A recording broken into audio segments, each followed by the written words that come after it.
the idea that Russia, which has the gross domestic product of Italy, can somehow dominate and take over the whole of Eastern Europe was always a fantasy. It's not true. Oddly enough, I think probably Finland and Sweden are both better defended outside NATO than they are in it. Well, I think Finland's got a tiny army, but it's one of the best armies in the world. Very good. It's one of the best armies in the world. Very good army. I think there's another point here which is really interesting, and it's Turkey, isn't it? And it's as Michelle said, and Turkey's doing to NATO from the inside what Putin's doing from the outside, and completely, negates the... But Turkey is the fly in the ointment of this, and, to a certain extent you can see where it sits politically, geographically and strategically.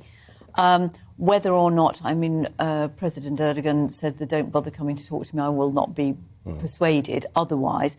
But my understanding is that it has to be unanimous of all NATO members in order to allow new members in. It's a fascinating thing that NATO contains Turkey, just as it used to contain Portugal when it was a dictatorship. It's not exactly what people think it is. Turkey, amongst other things, occupies North Cyprus in much the same way that Russia occupies Crimea. And there's no NATO sanctions against it. No. It's since under Erdogan, it has certainly ceased to be a free country. There's no rule of law there. Erdogan has locked up many more journalists than Putin ever has, but gets away with it because he's a NATO member. And this is because of the geographical position of Turkey. That will remain. I would imagine some deal will be stitched up. But all this idealization of one simply good, wonderful, angelic side against one terrible, bad, horrible side is such nonsense. But what's in driving that, politics. Peter? What is driving that? Because people are not stupid, like you say, or people, they're not au fait with what happened, say, in 2014 or whatever.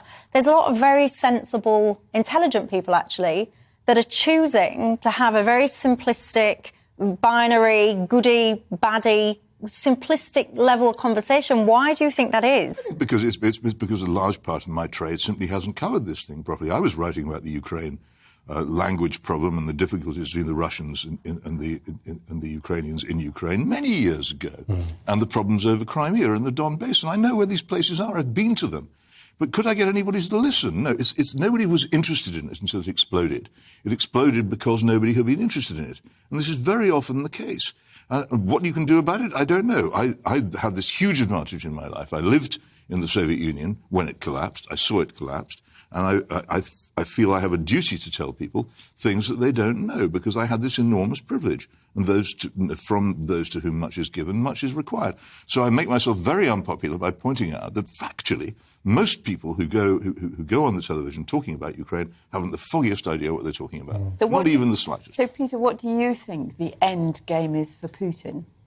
What's happened now is, by the way, we're always telling everybody what this war is about and what Russia's military intentions are. We don't know. They've never announced them. I've searched and searched for this. People keep saying, he said he would take Kiev within 7 8. He never did. We don't know what they were planning to do. My own strong feeling is that it's more or less a protection racket raid, that he's saying, it's a nice place you've got here. Now you've behaved badly towards me. I'm going to smash it up. It's basically, it's a piece of gratuitous, stupid, brutal violence to deter people from behaving like that again. But it may well turn, as a result, into a very, very long war indeed. Notice one thing about it. In all the wars of my life, the United Nations and all the major countries were constantly saying, let's get peace, let's have peace talks, let's try and bring this to an end. There is no sign of this at all. The United Nations seems to have gone on holiday. There is absolutely no effort being made to end this war. Why is that?